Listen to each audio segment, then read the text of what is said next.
हमने ये जो सिलसिला शुरू किया है इलेक्शन चोरी करने का, अवाम की राय को ना मानने का, अवाम पर अपनी राय मुसल्लत करने का, इसकी एक जिंदा मिसाल ये आईनी तरमीम है।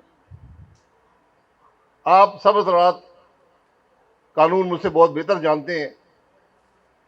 जब भी किसी कानून की और ख़ास तौर पर आइन की तशरीह होती है तो देखा यह जाता है कि बनाने वालों की इसके पीछे नीयत क्या थी, यानी इंटेंट ऑफ द फ्रेमर्स क्या थी।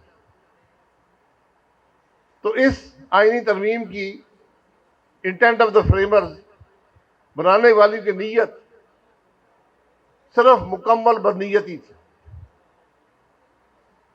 हम दुनिया का वाहिद मुल्क है जिसने एक नुक्ते पर आईनी तरमीम की है कि फलाना आदमी जो है वो चीफ जस्टिस ना बन सके।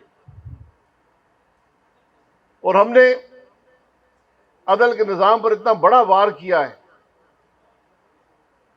कि अगर आज इसको संभाला ना दिया गया तो आप यकीन करें कि यहां कोई अदल का निज़ाम नहीं रहेगा।